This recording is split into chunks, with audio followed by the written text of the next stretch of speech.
Greetings YouTube, LMS Tactical here. I hope you can hear me over the loud noise of this highway I'm on. Today's video is going to start with a little bit of a disclaimer.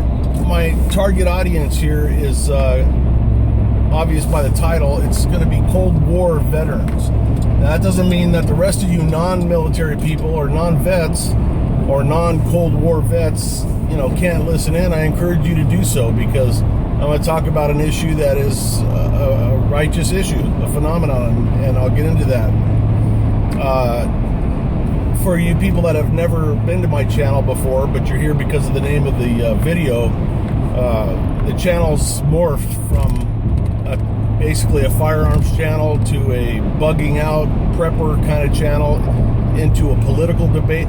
Basically what it is it's LMS Tactical, Last Man Standing Tactical, and in my opinion, I do, and we all should incorporate some form of tactics into our everyday living. So whether that's getting through a divorce or paying bills, trying to save a house from foreclosure, or driving safe, that's all the tactics. That all falls under the umbrella of tactics as I see it. Okay, moving along here. Cold War veterans. The way this idea came about was I belong to different groups on the internet. One of them is a Cold War veterans Facebook group. And, there's one common denominator when it comes to Cold War vets, whenever they open up and talk about this subject. And that is, there is apparently a very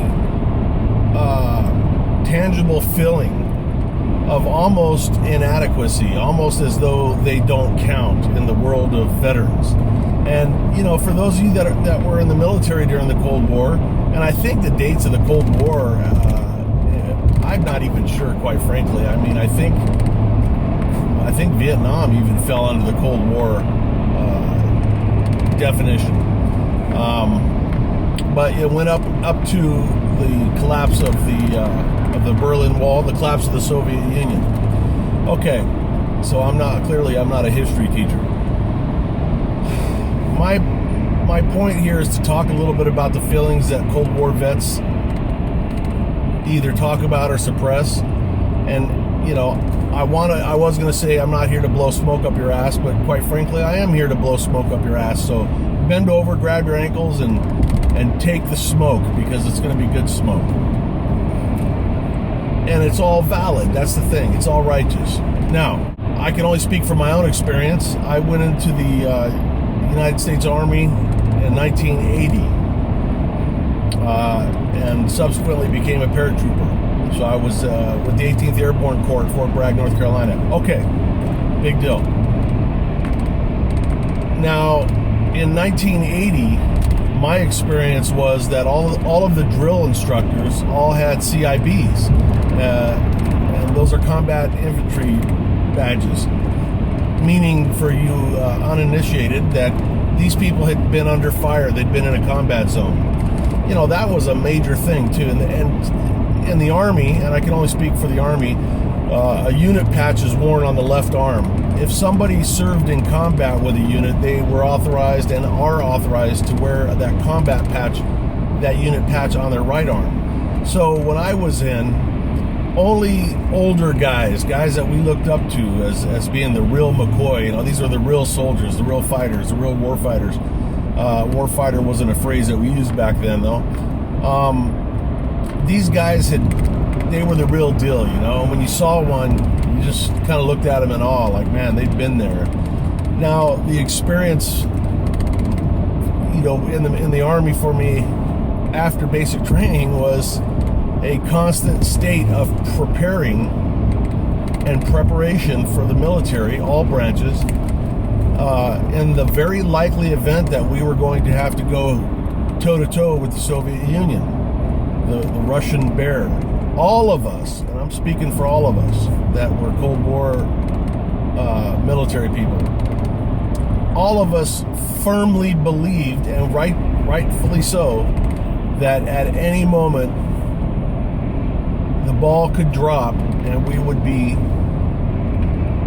called into action to take on a pretty sophisticated military. I know that one of my specialties was I cross-trained in a bunch of different things, and one of my specialties was a red-eye gunner, and that was a shoulder-fired surface-to-air missile designed to take down Warsaw-packed airplanes. This is a one shot, throw it away. Okay. We literally, when I was at Fort Bragg, and later on when I was at a Nike Hercules missile site in Germany, we were completely in a posture to take on and defend Europe and the Western world from the Soviet Union. Let me in. Thank you, sir. Thank you. So basically, you know, we took our jobs very serious. Now, you did not see guys walking around your own age with combat patches on. Now, there are certainly stories and true accounts of situations along, like in Korea and along the DMZ, where people were hurt and people were killed and shots were exchanged, and there were in fact covert missions. I was not part of any of them. You know, the most exciting thing I ever did in the Army was, you know, in addition to jumping out airplanes, which I love doing, was an operation called Operation Bright Star. And I think it was in 1981, where we went over to Egypt. And basically, you know, that was a sort of an in-your-face war exercise, military exercise, to show the Soviet Union that we, the airborne, and the Marines and the Air Force and the Navy, that everybody could be on station within, I think it was like 17 or 18 hours, and, you know, guns up, ready to roll. Okay, so we did our time. Obviously, we didn't go to war with the Soviet Union. It looks like that's probably going to happen now, actually. But we got out, and you got to remember now, in 1980, now the Vietnam War ended in 1975. God, I just had a fucking vision of a car accident, man. If I get in a car accident, I just had a premonition of that. It's terrible. I mean, it was a pretty bad one, too. I think I fucking tore my shirt. But, you fuckstick. Yeah, so the Vietnam War ended in 1975. So 5 years later, I joined the Army, and there were people that joined in 75, 76. You know, the military, let's face it, the Vietnam War was not popular. The country shit all over the veterans, our veterans that fought that war. And so we weren't considered heroes for joining the military back in those days, you know. I remember so many people saying, man, why would you want to do that, you know? I mean, we had literally were just coming down from a very unpopular, very long war, 10 or 11 years. And they weren't having parades in the streets for the military. So when you know, guys were taking off their uniforms in airport bathrooms after getting back from Vietnam, you know, because they didn't want to get spit on and all that other shit. All these fucking liberals that are now in the White House. That's another story. Wait a second. For those that have never seen me before, I'm pretty hardcore conservative. Not Republican, but conservative. Constitutionalist, so be warned. Anyways, you know, it was a strange time to be in the military, but we had to ramp up and be on our game because the Soviet Union was a real viable threat to our country and our way of life. Don't turn into McDonald's. Don't turn into McDonald's. Don't turn into McDonald's. Don't turn into McDonald's. Stop it. No, don't turn into McDonald's. Oh my God. I can't fight it. I'm at McDonald's. Oh yeah, I'm at McDonald's. I'm going in. Oh yeah, it ain't my fault, man. My truck did it. My truck did it, man. I didn't do it. The truck did it. Okay, so, you know, I think I'd like to give a lot of credit to those of us that had the intestinal fortitude and the drive to even join the military in a time when it was not considered popular. When I came home on leave, I was so proud to wear my uniform, but, you know, people weren't stopping to fucking, you know, buy me coffee and shit. I'm not crying about it. That's just some putting things into context. Let me pause this thing here so I can... Man. Don't worry, I decided not to go to McDonald's because I remembered my diet. Now, where was I? Remember, a man's only as good as his word. Excuse me. Okay. Now here comes the smoke up the ass part. None of us, and I'm talking to you veterans, Cold War veterans, none of us. Hey, I got to take a moment and interrupt this video. I know it's awesome and you guys hate interruptions, but listen, for all my new viewers, if you haven't subscribed yet, I don't like you. If you have, I really love you. But listen, do yourself a favor, run some search phrases in the box here under my videos. You know, when you go to my homepage, run things like cops, you know, SHTF, you know, the standard shit, prepping, and check out some of my videos. I got some abstract shit on there too, like the time traveler that I interviewed. Go check it out, man. Come on. Okay, now back to the main feature. Meow. None of us have or had or ever will have any control over world events as they relate to nations at war, police actions, that kind of thing. And so when a soldier, sailor, airman, marine, guy, girl, whoever, signs on the dotted line and raises that right hand and swears an oath to protect this country and our Constitution against all enemies, foreign and domestic, we are literally, you've heard this said before, we are writing a check. It's not my quote. We're writing a check that has really no expiration date. All of us swore that oath.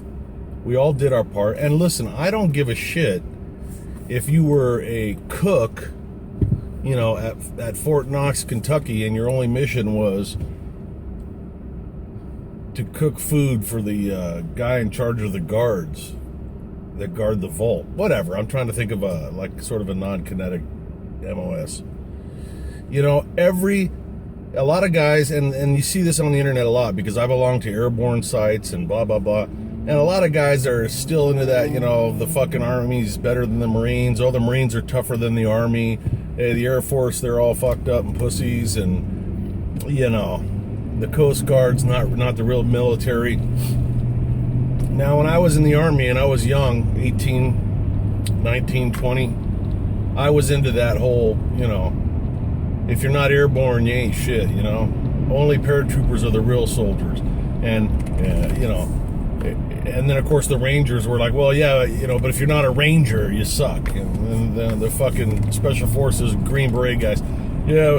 And then there was Delta. And then there was fucking, you know, there was Recondo at Fort Bragg. There was all these different things. That's great when all of your fucking pubic hair hasn't grown in yet. But once you achieve adulthood, none of that really should matter to anybody of even average intelligence. I still look at everybody that signs up for the military, no matter what their MOS is, whatever their job is. I look at them with awe and pride. You know, I'll do another video on posers because there's certainly, today I just heard on the news that the head guy of the VA was claiming to be Special Forces. You know, I don't get that. I used to have a joke that I used to tell, and the punchline was basically, you know, with all the Green Berets in Vietnam, who the fuck was cooking the food, you know, or who was, you know, doling out payroll? Everybody I ever talked to was a fucking Green Beret that was in Vietnam. You know, this is inferiority complexes and other shit, and it's sad. Every position is needed. You know, I can't remember the numbers, but it takes a certain amount of non-combat people to facilitate and support just one infantryman. So, you know, I'm not... Somebody's got to change the fucking tires on the fucking Humvees when they get fucking flat. You know, I don't know. We didn't have Humvees. I don't know. Maybe that's a crew thing. Somebody has got to feed the fucking warfighter, you know? And thank God for the people that go into the culinary fields. You get so many soldiers that'll laugh and put down admin people, but they're the same ones that bitch and moan when their fucking records are lost or they didn't get their paycheck right. You know, somebody's got to do this shit.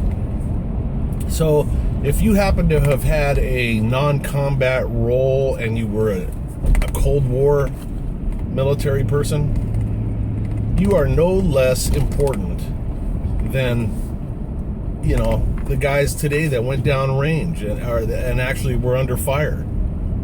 God bless them. But please, it was sad, and I'll end this speech. It was sad to me today because I put a picture up on one of these things and was like, how many people shamelessly, stood tall during the Cold War. Fucking red light. It's still yellow, I win. But, oh, fuck, I gotta go by the cleaners. Pick up my wife's sweater. I found it very, that was girdly. Fuck, let me swallow the semen here, hang on. I found it very sad when one of the guys on the site said that he felt like he didn't even serve. You know what I mean? I totally understand what he's talking about. I mean, for you guys that are current military or have been, deployed 5,000 times to Iraq or Afghanistan or both, just imagine if you'd put in 3 or 4 years in the military and how important that military training and that whole camaraderie, everything is. And then it's like we trained for this fucking huge football game and then the game got canceled. You know what I mean? And then when we left the team, the fucking team went on to the Super Bowl. That's what it feels like. So my advice to you, my brother and sister Cold War veterans, is please don't diminish. What the fuck am I doing? I'm parking like a chick. No offense, women, but I mean, okay, like an Asian chick. I can say that. My wife is Asian. Hang on a second. Get out of my way, you sons of bitches. I'm coming in. I'm a Cold War veteran, and I'm coming in hard. Hard and fast. See? Hang on a second. Whoa. Fucking sounds like I'm getting tracked by a fucking air-to-air missile. Oh, fuck. Brace for fucking... Oh, we're punching out. Oh, they got lock on, man. I'm punching out of this fucking aircraft. Okay, check it out. All of my brother and sister Cold War veterans, God bless you. Be proud of your service. Be proud of your MOS. Be proud of whatever. If you were a clerk typist in the Coast Guard, those are important. I don't have to tell you what the military would be like without that type of organization, without people that were dedicated and do what they do. I don't know why I just had a flashback. There was a girl I knew in the Army. I can't remember her name now. But I was watching, some long-haul trucker reality TV show, and there she was, man, driving a truck, and, just as happy as can be. I went on to a beautiful and awesome career as a Los Angeles police officer. Now, that may seem like, oh, wow, well, that's high speed and everything. And, some of you may have been cooks or clerk typists, and you went on to be the manager at a fucking Denny's. You know what? Somebody has to do that. We are all in this fucking fight together, in the fight for humanity, in the fight for this country. So please do not diminish your service.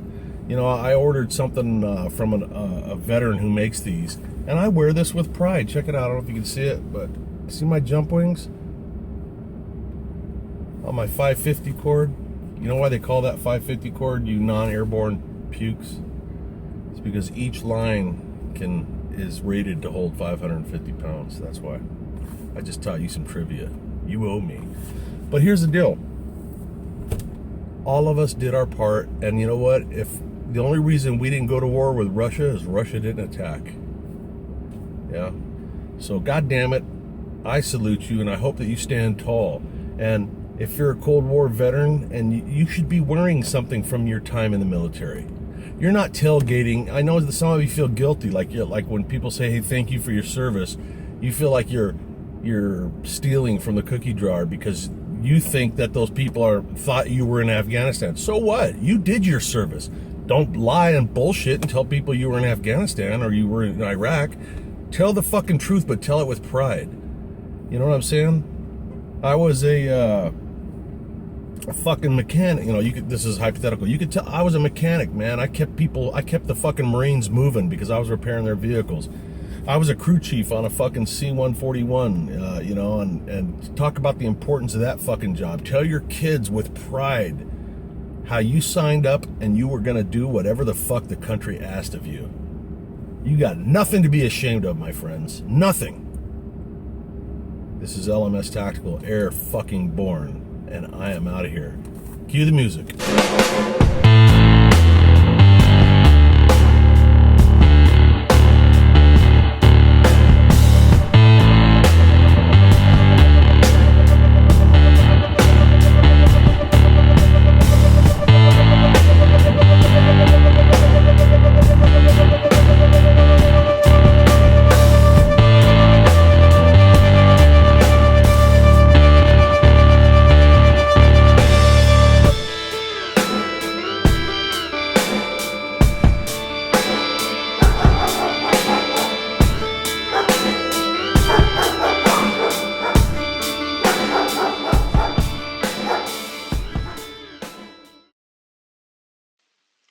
Well, sir, the thing that really shrivels my pecker is how people could have ever voted for that Obama fella in the first place.